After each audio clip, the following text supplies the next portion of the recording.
damos la bienvenida a nuestro programa, licenciado Rolando Emanuel Jiménez. Licenciado, buenos días, bienvenido a Preabre. Muy buenos días, José Elías, y buenos días al público que siempre te está escuchando. Bueno, vamos de inmediato con los temas. Primero vamos en orden cronológico, ¿no? Comenzamos con lo que ocurrió en la vista del pasado viernes ante el juez superior que está viendo la demanda de Luma contra Lautier. Básicamente, ¿qué pasó allí y cuál es el estatus del caso? Que tengo entendido que continúa, tengo entendido que este miércoles. Sí, mira, José Elías, sabes que se radicó una demanda por Luma porque alegan ellos que Lautier estaba interrumpiendo el paso a unas 3 o 4 instalaciones de la Autoridad de Energía Eléctrica que ellos están administrando. Y quiero insistir en la corrección del lenguaje. Nada de eso es de Luma, ¿verdad? Eso es del pueblo de Puerto Rico y Luma lo está administrando, porque la narrativa está de que eso es de Luma, ese camión es de Luma, y nada es de Luma, todo es del pueblo de Puerto Rico. Pues la demanda se supone que se emplazara a Lautier y al señor Figueroa Jaramillo. No se emplazó y se celebró la vista el viernes 4 y el tribunal emitió una orden de entredicho provisional. Primero el entredicho lo había denegado porque no había suficiente información, pero ese día 4 a las 5 de la mañana la parte demandante Luma radicó una moción para reiterar el entredicho y radicó unas declaraciones juradas mucho más detalladas y el juez emitió el entredicho. Esa es la primera parte del pleito. Tiene 3 partes. El entredicho provisional, que se puede emitir sin vista y sin que se notifique a la parte adversa. El interdicto preliminar, que requiere una vista y notificación a la parte adversa. Y el interdicto permanente, que eso se vería en su momento. Se citó para el viernes 11 la continuación del caso con la vista de interdicto preliminar y se emplazó tanto a Lautier como a Figueroa Jaramillo. Nosotros evaluamos el caso junto con los licenciados María Suárez y el licenciado Alejandro Torres Rivera y la licenciada Méndez Colbert, y es evidente, José Elías, que la emisión del entredicho provisional y el trámite que se estaba siguiendo en torno al interdicto preliminar del pasado viernes era contrario a una ley especial del año 1947, que es una copia de la ley Norris LaGuardia, que es federal, que prohíbe la intervención de los tribunales en las disputas obreras, solamente en unas instancias bien específicas y si se prueban unos elementos bien puntuales. Esa ley de Puerto Rico, que es la ley 50 del 47, según enmendada por la ley 90 del 2018, pues establece el procedimiento, que es un procedimiento especial. ¿Por qué? Porque en las disputas obreras hay unos valores que se entrelazan. El derecho a la libertad de asociación, derecho a la libertad de expresión, el derecho en Puerto Rico a negociar colectivamente y hacer actividades concertadas, versus los intereses de propiedad privada de un patrono. Y por eso es que la ley requiere que, por ejemplo, que la parte demandante, en este caso Luma, pruebe que ejerció sus oficios para tratar de negociar el caso antes de erradicar el caso, es decir, que haya ido a algún mecanismo de mediación, de conciliación y arbitraje. Se requiere que se establezca que la policía no podía manejar la situación, que era un caos tal que la policía no tenía los recursos para manejar la situación. También se requiere que sea un alguacil el que notifique a las partes adversas, no una persona privada. Y en este contexto, al evaluar la prueba que recibió el juez, tú sabes que esto se grabó por la rama judicial en el canal de YouTube, que todo el mundo tuvo acceso y de hecho la última vista había mucha gente conectada viendo el caso. Pues en ese proceso de presentar la prueba no se estableció ninguno de esos elementos y por tanto el tribunal no tiene jurisdicción, porque cuando la ley habla de estos temas dice que un tribunal no podrá emitir una orden de interdicto a menos que se satisfagan todos los requisitos de la ley. Pues cuando viene la vista del pasado 11, el viernes pasado, pues se le hace inmediatamente el planteamiento de que el tribunal no tiene jurisdicción porque el entredicho se emitió sin que se establecieran estos elementos. El juez no hizo mención específica a los criterios que la ley requiere para que se pueda dictar el entredicho provisional. Y lo único que hizo fue citar a la policía de Puerto Rico para que se cumpliera con esa parte del requisito, pero como quiera emitió el entredicho. O sea, los requisitos de la ley son antes de que se emita la orden, no es después. Y ahí pues no se cumplió tampoco con ese requisito de la ley. En la vista del viernes, una vez se le hacen los planteamientos, el juez cita una disposición de la ley 50 que no es la que está en vigor. Y ahí, si tuviste la oportunidad de ver el video o parte del video, hay una controversia sobre cuál es el texto apropiado y finalmente prevaleció la parte demandada, Lautier y Figueroa Jaramillo, en cuanto a que sí, la ley 50 tiene todos estos requisitos. Se le hace el planteamiento al juez y el juez no lo resuelve en términos sustantivos, se reserva el fallo y se procede a la vista de interdicto preliminar. Y en esa vista comenzó a declarar la jefa de seguridad de Luma y en ese proceso estaban tratando de autenticar una serie de videos que supuestamente mostraban este caos y esta incapacidad de la policía de intervenir en el caso, y los videos no mostraban eso, aparte de que tenían unas fallas sustantivas importantes porque no había manera de saber de qué fecha se estaba hablando. No había manera de saber de quién podía autenticar que lo que mostraban los videos era lo que realmente ocurrió. Y a la luz de ese testimonio y a la luz de que aún dando por cierto los videos no se demostraban los requisitos del injunction, el juez llegó a expresar, José Elías, y tú lo tienes que haber escuchado, que tenía dudas sobre el valor probatorio de esos videos. Y decide entonces verificar si hay la oportunidad de que el caso se negocie y se puedan dialogar para llegar a sí, que el caso llegue a una estipulación. El juez fue muy insistente en este tema y ante esa insistencia, pues Lautier, a pesar de que tiene unos planteamientos sustantivos de falta de jurisdicción, que en realidad cuando tú planteas que un tribunal no tiene jurisdicción, el tribunal tiene que resolver ese asunto primero, José Elías, porque entonces todo lo que haría después sería inoficioso si no tiene jurisdicción. Pues a pesar de los planteamientos, pues decidimos obviamente acatar la petición del juez, pero Lautier es un organismo democrático y requiere la aprobación de sus cuerpos directivos. Figueroa Jaramillo no es el que decide estas cuestiones, porque esto va a vincular a Lautier. Y se le dijo al juez que había que celebrar una reunión del Consejo Estatal y que necesitábamos un espacio para poder llevar una propuesta específica a esos fines. El trámite va a continuar el próximo miércoles. Si la negociación es fructífera, pues el caso terminaría el miércoles. Si la negociación no es fructífera, el caso va a continuar y presumo ellos continuarán con el testimonio de la jefa de seguridad que se quedó a mitad, y nosotros estamos insistiendo en los mismos planteamientos de desestimación porque en realidad, José Elías, el juez hizo otra cosa que choca con la ley. El día viernes, a pesar de que quedó corroborado que la ley dice que el entredicho provisional no puede durar más de 5 días y de que el pasado viernes ya estaba vencido y el entredicho se emite a base de una información bien puntual, de unas declaraciones juradas, pues sin que se hubiera complementado esa información y sin que se hubiera establecido que ese entredicho se puede extender, el juez extendió el entredicho hasta el miércoles. Algo que choca directamente con la ley 50, lo extendió haciendo referencia a las reglas de procedimiento civil, que no son las reglas que obligan en este tipo de trámite, porque como dije, es un procedimiento especial donde están involucrados toda una serie de derechos sustantivos, constitucionales, y por eso es que se establece este balance de la ley 50 que viene de la ley Norris LaGuardia, que es federal. Y el juez, como quiere, extiende el entredicho a nuestro juicio de una manera contraria a derecho, porque no hay base en los hechos ni hay base en la ley 50.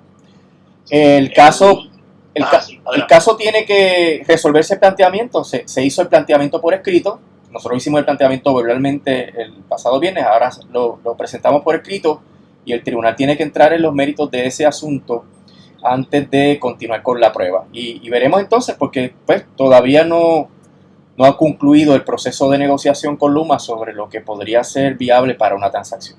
Claro, y a esos fines, la UTIER tiene reunión cuando. No, la reunión se celebró ayer. Se celebra ayer. Sí.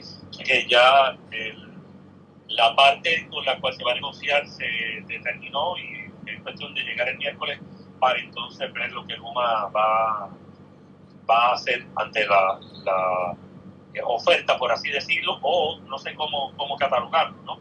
La postura de llegar a algún tipo de acuerdo. Sí, se le va a hacer una oferta a Luma para llegar a un acuerdo que disponga del caso.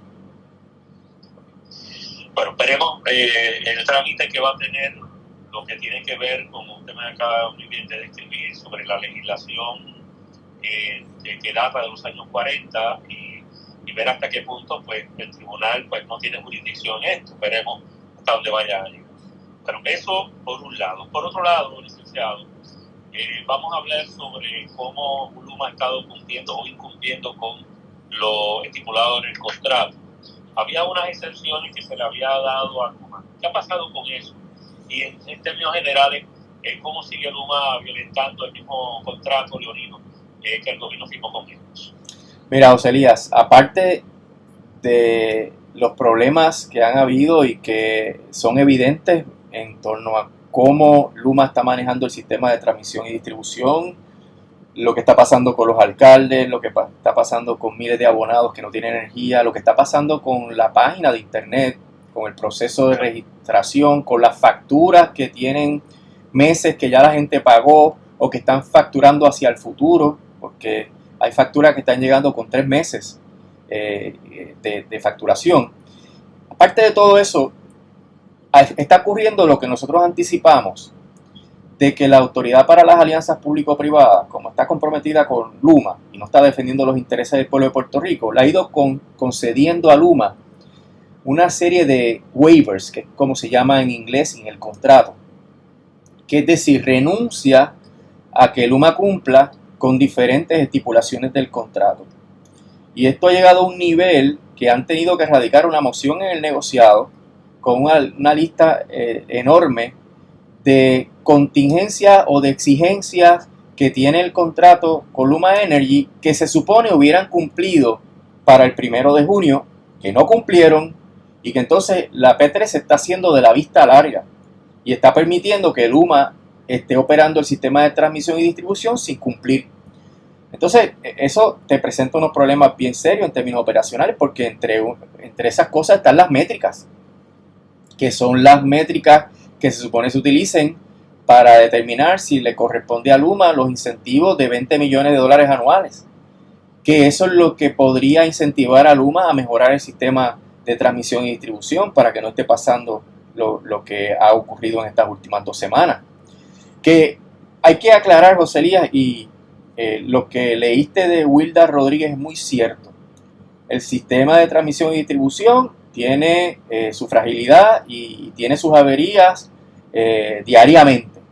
Lo que pasa es que antes con la Autoridad de Energía Eléctrica, aún limitadamente, tenían mayor capacidad para atender con premura todas esas averías y por eso es que el sistema no colapsaba o no ocurría esto que ha ocurrido en estas últimas 2 semanas. Luma no tiene la capacidad en términos operacionales, no tiene los empleados. No sé si tú has pasado por la avenida Hostos, donde está la técnica de Ponce. Eso está lleno de camiones y asimismo en las otras técnicas no tienen el personal. Y para colmo, ¿verdad? Están haciendo un esfuerzo enorme de presión brutal para tratar de reclutar a celadores adicionales, pero hay otras compañías que le están canibalizando los celadores por el otro lado, que se los están llevando para Estados Unidos, José Elías. Así que así de precaria está la situación de los celadores y esto pues presenta el riesgo que se ha anticipado siempre de que si hay un pequeño disturbio atmosférico, una tormenta tropical, por no decir un huracán, pues el sistema se va a afectar como siempre se ha afectado, pero el problema es que no va a haber capacidad para responder. Y estos waivers que le está dando la Autoridad de las Alianzas Público-Privadas son una irresponsabilidad porque están claudicando a lo único que le queda al pueblo de Puerto Rico para defenderse de Luma, que es que haya unos mecanismos de fiscalización, unos manuales, unos documentos operacionales que ayuden a que Luma cumpla con sus funciones y que se apegue lo máximo posible a lo que dice el contrato en términos de la calidad del servicio de transmisión y distribución. Pues de entrada eso ya no está ocurriendo, José Elías, y eso es ahora. Imagínate, según vaya progresando el trabajo de Luma. A mi juicio, Luma ha tenido muchos traspiés que ya ha ido convenciendo al pueblo de Puerto Rico de que el contrato no solamente era leonino, sino que operacionalmente es imposible que ellos cumplan. Y lo de Luma es cuestión de tiempo, José Elías, porque no va a mejorar la situación, porque la seguridad y la salud de los trabajadores, tanto de Luma como la de los municipios que están metiendo la mano en el sistema eléctrico, está en las rayas, José Elías. Hemos visto diferentes videos cómo se han cometido torpezas extraordinarias en los asuntos de conexión e interconexión del sistema eléctrico que pueden costar vidas, José Elías, porque en realidad meterle la mano al sistema eléctrico requiere una coordinación. Los municipios que están tratando de resolverle a su gente, y se entiende eso, no tienen la coordinación de Luma, porque Luma no quiere que ellos toquen el sistema eléctrico. Y podría ser que en ese proceso de reparar una línea haya cables vivos, que haya energía en el sistema y pueda haber consecuencias gravísimas para la seguridad de las personas que estén interfiriendo. O sea que se complica todo por todos lados, José Elías, y se puede afectar la seguridad de mucha gente. Bueno, a esto entonces quiero añadir una expresión que hiciera el exdirector ejecutivo de la autoridad, Ricardo Ramos, la semana pasada, sobre todo cuando surgió la situación de Monacinos, de que no podemos desprendernos de Luma porque ahí está amarrado el acuerdo de pago de los bonitos. Bueno, vamos entonces ahora a mirar eso de la perspectiva de la frontera del tema con la ley promesa. ¿Qué le parece? Eso es una mentira imperdonable, José Elías. Es un acto de desesperación de ese señor, que hay que recordar que ese era el director ejecutivo cuando estaba Ricardo Rosselló, y ese fue el que contrató a Cobra y a Whitefish.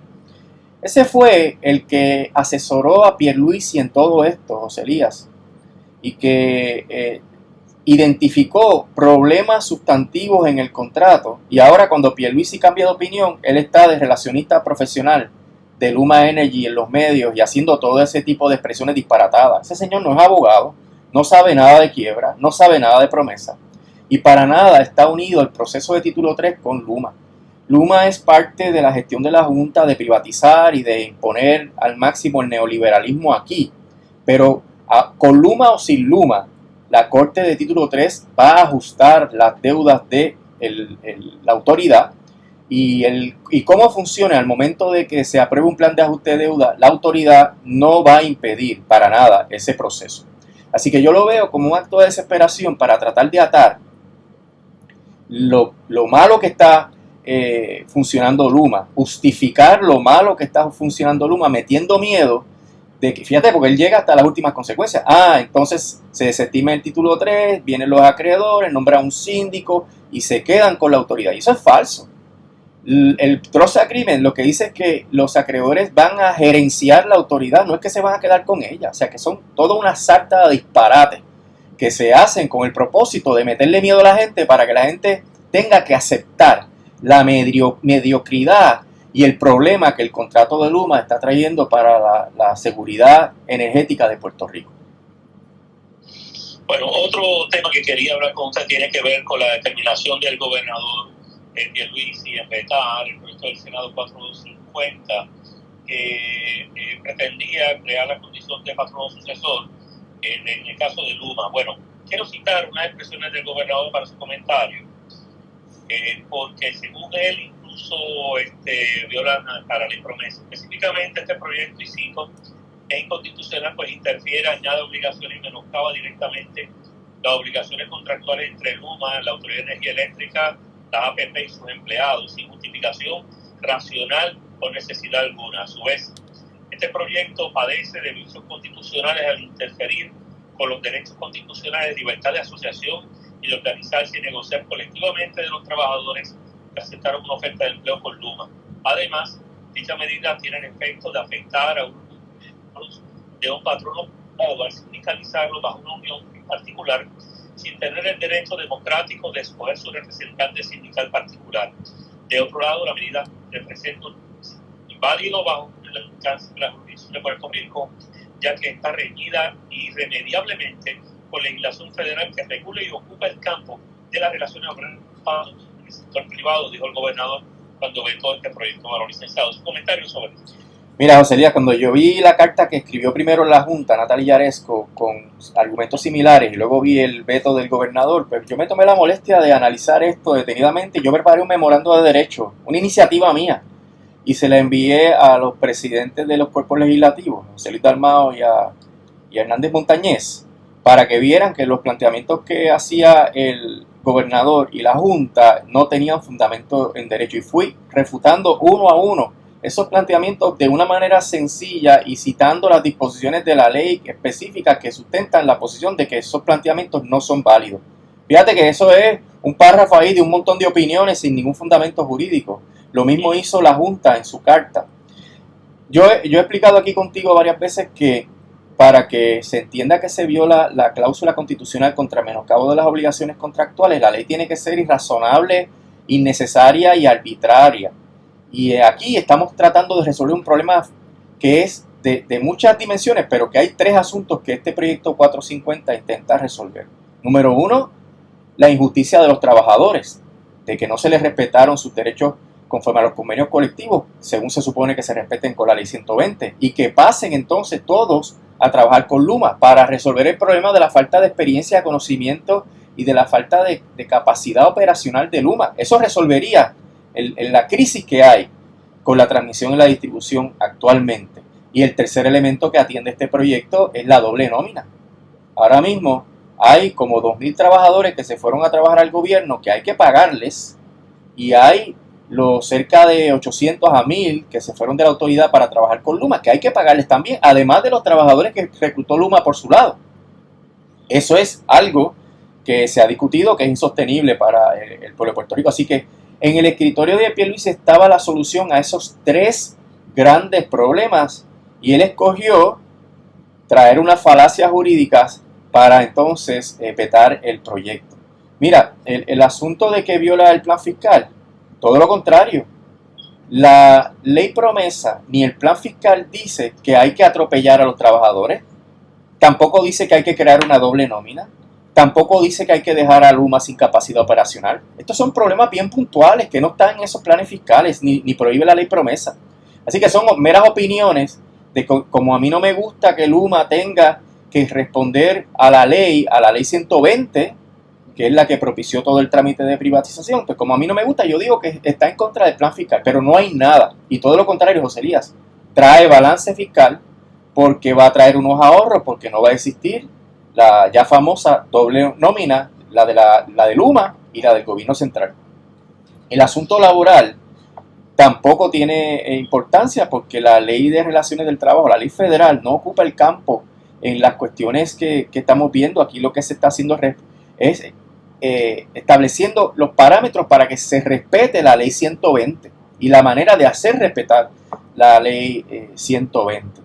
Y todos estos argumentos, José Elías, son meras excusas, y por eso yo digo que todo lo que está ocurriendo con Luma no es culpa de Luma. Y tú vas a decir, pero ¿por qué dice eso, licenciado? No es culpa de Luma, es culpa del gobernador, que pudo firmar la resolución 88 para posponer la entrada en vigor del contrato hasta enero, en lo que se podían dilucidar todas estas controversias, y que vetó el proyecto 450, que es el que pudo haber resuelto estos tres problemas que mencioné, de doble nómina, de capacidad operacional y de la injusticia con los trabajadores, con una sola acción legislativa, para que entonces se pudiera lidiar poco a poco con los otros problemas que tiene el contrato. Por tanto, cada cosa que ocurra en la operación de Luma bajo este contrato es culpa del gobernador, porque no ha tomado las medidas necesarias para proteger los intereses del pueblo de Puerto Rico.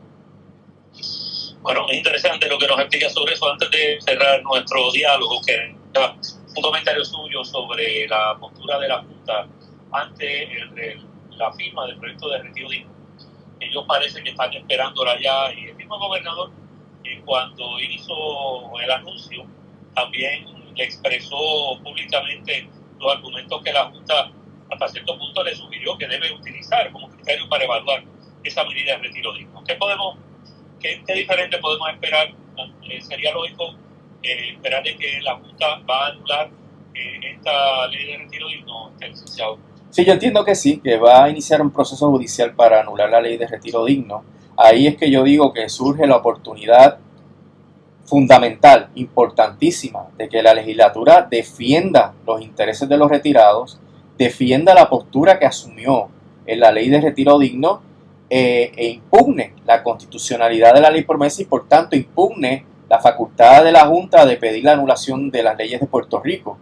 Los planteamientos están en esa carta que yo le escribí a los presidentes legislativos, le dije específicamente cuáles son los planteamientos en términos de violación de diferentes enmiendas de la Constitución Federal y de las convenciones y tratados que son vinculantes en los Estados Unidos. Y no va a haber otra manera, no pueden irse por las ramas porque aquí hay una coma, aquí hay un punto, porque esta palabra significa tal cosa. No es una cuestión de interpretación, es si la Junta tiene ese poder a la luz del derecho constitucional y del derecho internacional. Y no le queda de otra, porque ya la jueza ha resuelto que la Junta tiene ese poder, lo que pasa es que nunca se ha cuestionado la constitucionalidad de la ley. Y ahí es que yo creo que la legislatura debe crecerse y tendría que, una vez la emplacen para la anulación de la ley, presentar una moción de desestimación donde alegue que la Junta no tiene ese poder porque la ley promesa es inconstitucional. Si lo hacen o no, José Elías, eso está en veremos, pero tiene la salida. Y la salida ha estado argumentada detalladamente, no hay que inventar la rueda, es cuestión de que echen mano a esos documentos en donde se han articulado detalladamente de todos estos planteamientos y que den la cara por el pueblo de Puerto Rico. Esa ley es importante, José Elías, porque establece las condiciones, además de un retiro razonable para la gente que está trabajando en el gobierno, sino establece las condiciones bajo las cuales la legislatura aprobaría la legislación habilitadora de un plan de ajuste de deuda. Así que eventualmente, digamos que la Junta gane el caso y que la jueza anule la ley, la legislatura podría todavía mantener la postura de que no va a aprobar ninguna legislación habilitadora a menos que la Junta acepte las condiciones que se establecieron y se estipularon en la ley de retiro digno. Así que hay todo un juego de poder, tanto jurídico, ¿verdad?, como de mollero, que anticipa esta aprobación por Pierluisi de la ley de retiro digno. Licenciado Manuel, y quiero como siempre agradecer su tiempo y la oportunidad que nos brinda de dialogar aquí en PAB y entender esto de primera mano. Y ya estaremos hablando más adelante, posiblemente el jueves, dependiendo cómo termine el caso el miércoles sobre la demanda de Luma contra los. Muchas gracias. Como no, estamos hablando y que pase buen día. Igualmente.